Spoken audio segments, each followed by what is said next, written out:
What's going on, my blade brothers and sisters? 50 Stitches here, and I got a new knife to review and go over with you guys today. I've been waiting a long time for this blade, and I couldn't be happier with it when it came. It's an Emerson Super Karambit with the coated blade. I'm not sure what the coating on it. I'm guessing DLC, but it could be something different. So don't quote me on that one. But just a quick look at it here. This is a Karambit style blade.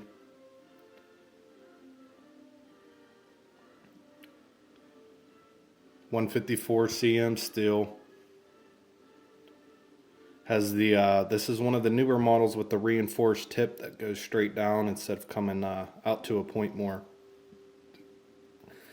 That does two things after they redesigned that I figured out. One they stated that it makes it a stronger tip because it's a lot thicker at the base or along the spine than it would be if it came all the way out to the tip. And with an Emerson, you get a chisel grind. Not all Emersons, with this specific model, he only offers the chisel grind, which I wasn't sure if I was going to like, but I really enjoy, especially with this, with a Karambit style hawkbill shape, blade shape. It makes it a lot easier to sharpen and maintain. But this is definitely what a tactical knife, that term tactical knife, or just tactical in general, this is what people should think about when they hear that term. A lot of knife companies try to say, this is our such and such model, tactical this, and self-defense that, and many of them don't even come close to that term in my opinion, because there's certain things that you need, especially in a self-defense and tactical knife. There's certain features that it has to have to make it, in my opinion, be that. Like I said, a lot of knife companies make that claim about their knife, but it really doesn't offer you anything but a name. And I'll go over a few of the features here. Just for people that don't want to watch a longer video, absolutely, this is a very good knife. Pick it up if you're thinking about buying it. Definitely get one. I know Fox Karambit makes one, or Fox Knives makes a Karambit. I've heard it's good. I haven't handled it myself. It's definitely cheaper, but it's a little bit different from this one, so I can't personally recommend it, but I hear it's a good blade. Here's a few specs. Overall, opened up 8 inches. The cutting edge is 3 inches on the Super. I think it's 2.5 or 2.25 on the Combat Karambit, which is the smaller model. Closed, it's 5.5 inches. And the overall weight's about 5.4, 5.5 ounces. So it's a nice stout blade, which I like in this style blade. It feels definitely well built. This thing ain't going to come apart on you, especially when you're going to use it in that type of scenario. All the hardware is Phillips head and flathead for the pivot, so it's easy to maintain and clean if you need to. You don't have to go out and buy Torx drivers if you don't have any. The scales are titanium. The liners are titanium. The scales are G10, and it's a heavy texture, very aggressive texture G10, which is one of the points that makes this a tactical knife, and that's your grip. If you're going to use something in a tactical military situation or self-defense situation, grip is probably one of the most important features to have on a knife. A lot of people don't like too aggressive jimping or too aggressive scales because they tear up their clothing or they tear up their hands, but trust me, if you're in that situation and your adrenaline's going and you're sweating, you want grip. Grip is very important. And all Emersons have, except for his customs, which have like titanium bolsters and all kinds of crazy stuff, but his his main production knives, they all have this aggressive texture on the G10. So any model that you get will be good to go. And his knives are definitely well known for their ergonomics. If this was a regular drop point or clip point and I went to, thrust or slash with something, the ergonomics make sure that my hands stay on that scale and they don't slide up on the knife or come off. That is another point about what a tactical knife, what a feature it should have. Ergonomics is key as well. Balance point. The balance point is right where your front finger would be. It's kind of hard the angle I have the camera to show you guys, but it sits right there. Definitely something you want on a self-defense knife if you're going to be using that in that type of role. You want it to be quick, and no matter what the blade weighs, if it has a great balance, it can outmaneuver, say, something that has a lighter knife but balance is more front or more towards the rear.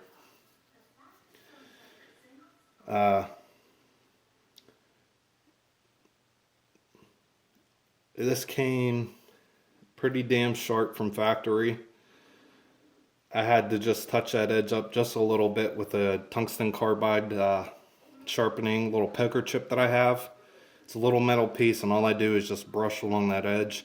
And then since this edge is flat, I just do one smooth stroke across the back, and it keeps it razor sharp for me. But and like all Emersons, I think now have the wave feature. I'm sure you guys all know about the wave feature. And this is another feature that a tactical knife, it doesn't have to have, but it's something that you definitely want. A quick deployment feature. So for people that don't know, if this is sitting in my pocket and I have to quickly deploy this blade, I throw my finger in there, and as it's coming out of my pocket, it'll catch on the edge of my pocket and automatically deploy as I'm pulling it out. So it's very quick to get into action. Like I said, another feature that a tactical knife should have. The color. He does make his blades that are stone washed, but again, that's another feature I think a tactical knife should have. It should be, especially in a nighttime situation, there should be light discipline. So you don't want a shiny blade so somebody can pick up on that blade motion if you go to strike, and that's just giving them more of an easier time to defend if you find yourself in that situation. So again, another feature. His knife, if you're wondering if you should buy an Emerson, in my opinion, very few people probably actually need this for their job. But in regular life, if you live in a bad area or you're worried about, you just like to keep yourself safe with a blade, this is what Emersons are designed for. This, like I said, this is some of the few knives that are designed to do this specific job. This is a weapon. This is a weapon first and a tool second. This is made to defend yourself, to save a life or take a life. That's just plain up, point blank, period. This isn't a pretty knife. The fit and finish isn't going to be perfect where, you might get a millimeter hanging off of the scale hanging over the inside liner there, or this might be a little bit off, and that does not bother me one bit, but I know a lot of people that just drives them nuts with their OCD. So if you want an Emerson design, you still want to be able to defend yourself, but you want something with a better fit and finish. Zero Tolerance offers, I think, probably the best for that kind of scenario. But if you had to, you could still use this blade to defend yourself with, no problem. It's definitely well built, but it has, like I said, some more features that people that want a better looking knife, a smoother action to sit there and mess around with, this is the route to go.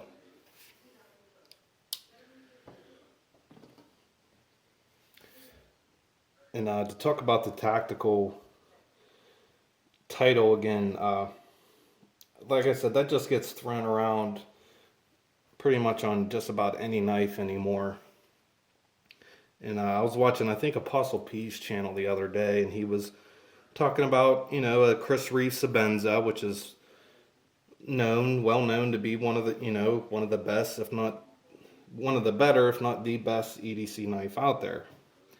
And he used the term tactical to describe it. And there's really nothing about that blade that says tactical to me, or anybody that would need to use that or has trained in that field.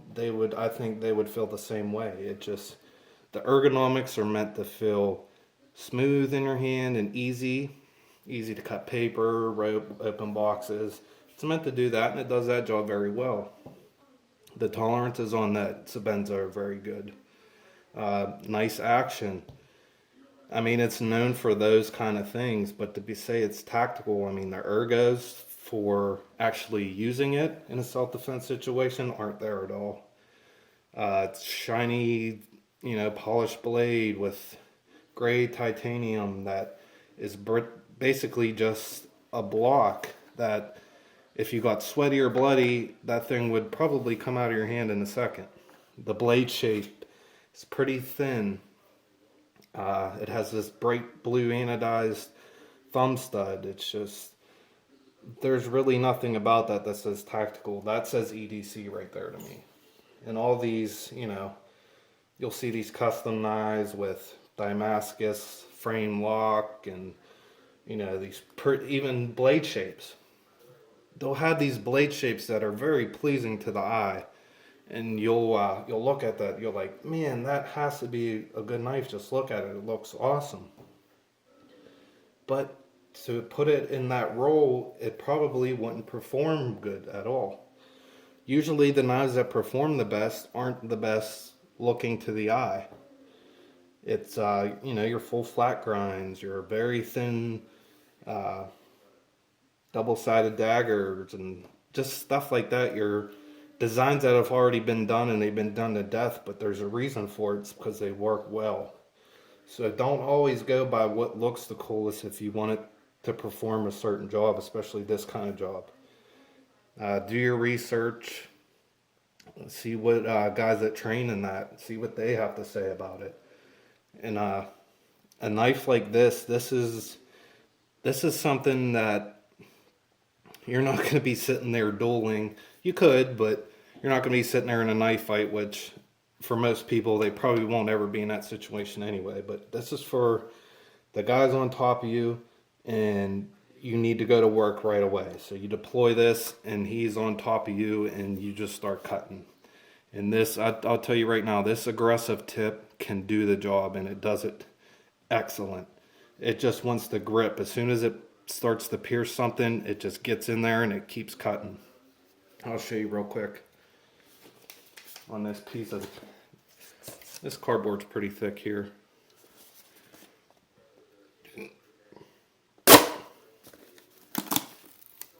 I mean, once this tip enters, it wants to cut, and then the cut actually moves along the blade, so it wants to keep cutting for you, and then it just rips.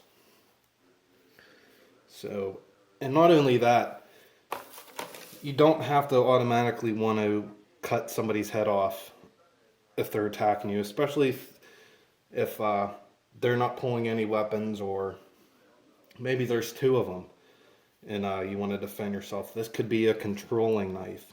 You could control limbs with it and then make your cuts afterwards if they keep coming. You could use, say someone comes after your knife hand. You can turn that, say someone comes after your knife hand, you can turn that around on them. And once that blade gets in there, they're going to follow you wherever you start to push that blade to. So it could also be used as an impact. I mean, a lot of people that carry pistols, I love firearms. Trust me, I would prefer in a tough situation to have that, but sometimes you can't always bring one with you.